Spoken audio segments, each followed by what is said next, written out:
Thank you, Mr. Speaker, sir. Mr. Speaker, sir, and also, sir, thank you for that correction. Mr. Speaker, sir, as has been highlighted previously, and I did give a fairly detailed information on the Nadi River Rehabilitation Project back in 2020. Mr. Speaker, sir, the Nadi River, of course, Rehabilitation Project is a diversion from what was in the 1990s when the leader of PAPI was then the Prime Minister. They had a Nadi River diversion project funded by the Japanese government where they wanted to actually realign the Nadi River. So not for it to go through town, but actually take it out at the back of where Colonial Plaza is and empty it down into the basin in that area.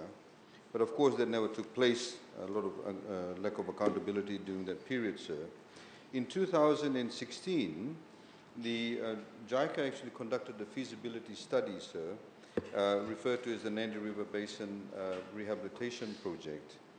And we were very keen on this, sir, and we've already provided funding for this particular project. Because Nadi, as we know, is the gateway to Fiji. The international airport is there. Of course, a lot of the hotels are in the place. And it's a connectivity to connecting, Nadi with the rest of Fiji.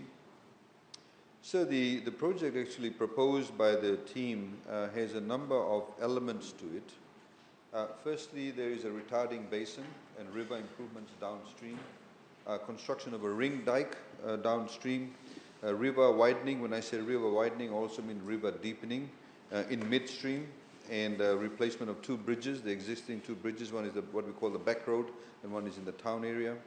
Retarding basins A and B, dam and river improvements in upstream, and river improvements in the tributaries that feed into Nadi River, which is Nawaka, Malakua, and Namosi rivers, and retarding basins in 13 other sites, sir. Mr. Speaker, sir, the Nadi River project actually is divided into three components. Component A, it includes the Nadi town, surrounding dikes and inland drainage and soft component. Mr. Speaker, sir, you see one of the issues in Nadi town is that a lot of the drainage that actually goes through town has been over the years, in fact, built upon. There's one particular building opposite Nadi Market, if you go and see there, sir. A building was not supposed to be built there. And yet in the 1990s, the then government allowed somebody to put up a building on top of this major drainage outlet that takes out water from Nadi town. And if you look underneath the building, you can see the drain, but as you go along, it narrows. And that's where you get a lot of flooding. Then, of course, sir, is the second stage, which is component B, which is the combination of structural measures, including widening and deepening of the river, construction of bridges, ring dikes, and two retention ponds. That essentially is from Nadi town upwards, going up to the back road. That's the part B. Then part C, sir, is the back road bridge and up that way, which is the watershed management upstream. Mr. Speaker, sir, the government had undertaken widespread discussions with the interested development partners in order to identify suitable partners to support the implementation of the project. Since 2018-2019, sir, the government has spent around $4.2 million for the Nadi flood alleviation project, sir. We had allocated funding in 2021 budget. The Fijian government allocated $3 million for the project, of which a sum of $1.8 million has already been utilized for the release of the EIA report and the engagement of Scope Pacific Pte. Limited in February 2022 to undertake a resettlement action plan for Project A. The Japanese government, sir, has agreed to support the project by way of a grant for Part A. It's estimated to be about 2.5 billion yen, equivalent to approximately 46.9 million Fijian dollars for the implementation of the Part A. Mr. Speaker, sir, of course, this involves, as we said, the construction of surrounding dikes and inland town drainage. In 2019-2020, sir, the Fijian government engaged Yachiyo Engineering Company of Japan to undertake the additional survey for Project A at a cost of $848,000 US dollars, or about 1.5 million Fijian dollars. The additional survey included geographical and topographic studies and also updating of relevant data for Component A. So there's going to be a flap gate, sir, dike gate for roads and rails, etc., because when you build a dike, you essentially will be ring fencing the town against rising waters. It'll be like building a dam, for want of a better word. We've already sent a diplomatic note through Foreign Affairs to formalize that grant component, sir. Mr. Speaker, sir, a lot of stakeholder consultations, in fact, has been held in January 2022. I remember going to that one, sir, where we had Nadi Chamber of Commerce, business communities, residents of Nadi and nearby villages and communities, etc. And again, Mr. Speaker, sir, we had highlighted this in the recent budget consultation in Nadi Town Hall. We had a presentation, apart from the budget itself, we had a presentation on the Nadi River Rehabilitation Program itself and all the different components, various groups, for example, Nakovadake people, we had met up with them, and various other groups we have met in terms of telling them as to what is exactly going to happen. So the sum of 1.8 million has been stated earlier, has been utilized for the release of the EIA and the engagement of scope.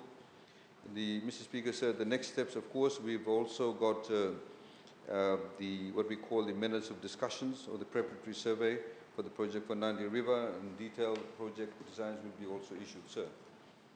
Regarding ADB, Mr. Speaker, sir, we have a bit of a disagreement. For component B, sir, we believe that as has been highlighted in a number of other projects, the river should in fact be deepened to its original state. As highlighted back in 2020 in Parliament, if you look at all the towns in Fiji, apart from Suva and perhaps one can argue Lautoka, all of them are built on riverbanks. The reason why they were built on riverbanks, sir, is because that's the mode of transportation in those days. So the ships would come from overseas, and the cutters with the boats that would actually go up the actual rivers themselves, and then the towns would flourish around that. Today, you cannot even take cutters up the Nadi River, for that matter. As I highlighted in the Singatoga River, people playing rugby at low tide in front of Lase village, opposite Tapus. And various other, even in Bar River. So that's why dredging is critically important to ensure that the depth of the river is enough, has enough capacity to convey that amount of water downstream and empty it out into the sea. And so the ADB, in fact, their proposal was, and in component B, sir, was to keep it at the same depth, but buy vast tracts of land around the river and create what they call floodplains, which actually would have meant, or means, relocation of thousands of people, and just keep those floodplains. So don't dig up the river and restore it to original state.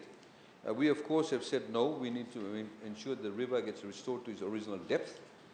It can also restore the river life and the sea life that used to exist there, but because of the silting, of course, years of silting, that does not take place anymore. We need to be able to now, Mr. Speaker, sir, we are currently in discussions as a result of the disagreement. We are now talking to a number of other development partners, including, sir, the Asia Infrastructure Investment Bank.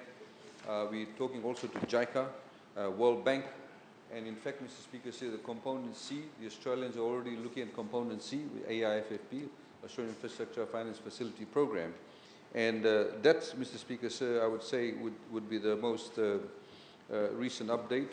The importance of the river widening and deepening, sir, is from Narewa village and all the surrounding villages in that area, all the way up to Vatualevu, around at the back end, which is the sixth priority, is one of the 6 priority projects proposed in the FS 2016 by JICA. Because this will actually mean, Mr. Speaker, so it cater for 1,800 cubic meters of flood discharge, which is equal to design flood with the occurrence probability 1 in a 50-year occurrence. So, Mr. Speaker, so you can, of course, design, you can under-design, you can over-design. So the benchmark that we've used is that 1 in a 50-year event, it should be able to cater for a 1 in a 50 event. You can do a 1 in a 100-year event, which is like a pandemic, drawing analogies between that.